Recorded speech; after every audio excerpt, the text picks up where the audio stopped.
Doctor صاحبہ ماں کا بطور معاشرے میں جو کردار ہے، معاشرتی کردار، اس کے حوالے سے بتائیے، اور پھر بچوں کے ساتھ جو ایک جذباتی تعلق ہوتا ہے اس کو بھی، اور بطور آپ کی والدہ کے ساتھ جو یادیں ہیں ہمارے ناظرین کے ساتھ اگر وہ بھی شیئر کرنا چاہیں۔ دیکھیں یہ اتنا خوبصورت آفاقی رشتہ ہے جی، کہ جس کے ساتھ ایک کشتی اور ایک کشتی بان کی حیثیت رکھتا ہے ماں باپ دونوں، جی، اور اس کے بغیر آپ کا گزارا نہیں ہے، آپ بالکل، کا کلچر، آپ کی تاریخ، آپ کا حال، آپ کا ماضی،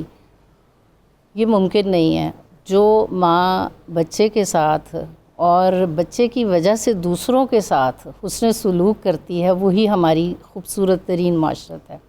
بے شک، اور یہ مجھ جیسی کم سعادت کے کتنے بڑے بھاگ ہیں کہ میں اپنی والدہ کے لیے جو میرے پاس جذبات یا کچھ تاثرات یا کچھ خیالات ہیں وہ میں آپ سے شیئر کر سکوں۔ ضرور۔ ان کے وصال کو تقریباً 31 سال ہو چکے ہیں، اور ہم چونکہ بیسیکلی گاؤں سے تعلق رکھتے تھے، جو کہ اب جس کی پوری کایا پلٹ چکی ہے، وہاں بہت ساری ہاؤسنگ سوسائٹیز بننے کی وجہ سے بالکل دریائے راوی کے قلب میں، تو کوئی حج اور عمرہ کر کے آتا ہے تو جب کوئی لوگ اس سے تاثرات پوچھتے ہیں تو وہ اتنے پیارے طریقے سے اللہ کی میزبانی کا ذکر کرتا ہے کہ سننے والا کہتا ہے کہ جیسے اس کے ساتھ ہی اللہ نے لاڈ لڈائے ہیں۔ ایسے ہی ہم میں سے کوئی بھی جب اپنی ماں کا ذکر کرتا ہے تو اسے لگتا ہے کہ بس میری ہی ماں سب سے اعلیٰ و ارفع ہے۔ مجھے جو بچپن کی یاد ہے کہ کبھی ایسا نہیں ان کے وصال تک کہ میری صبح آنکھ کھلی ہو اور میں قرآن کی تلاوت نہ سن رہی ہوں۔ اللہ ماشاء اللہ۔ کبھی ایسا نہیں ہوا کہ انہوں نے اس وقت کی فرسودہ روایات اور بیانات کے متعلق سر احتجاج بلند نہ کیا ہو۔ ہمارے مسجد میں حافظ صاحب کہتے تھے کہ خواتین جو ہے نا وہ قرآن کریم حفظ نہیں کرتی، ان سے کون سی ہم نے تراویح پڑھانی ہے یا امامت کروانی ہے، تو انہوں نے چوری قرآن کریم حفظ کیا۔ ماشاءاللہ۔ اور ان کا جو سب سے خوبصورت جملے ہوتے تھے رمضان شریف میں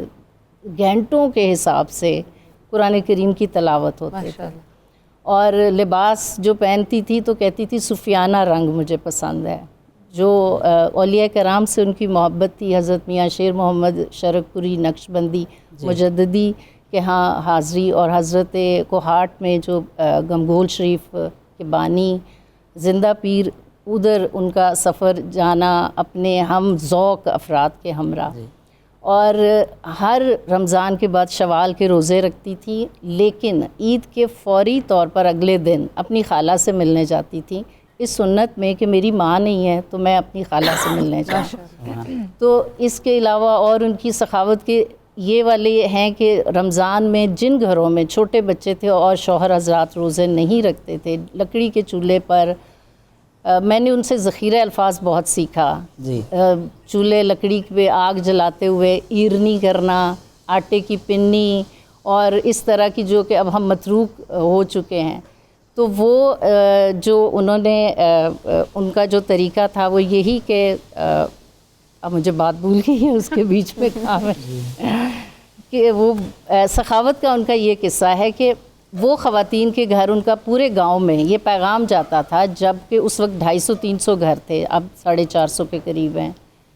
کہ آپ سحری میرے گھر سے کریں گے۔ جن کے گھر دور تھے وہ خود لینے آتے تھے، اور جن کے گھر قریب تھے وہاں ہم دینے کے لیے جاتے تھے۔ اور اس کے علاوہ اور کتنی چیزیں ہیں کہ جن کو میں آپ کا بہت شکریہ ادا کرنا چاہتی ہوں کہ آپ نے مجھے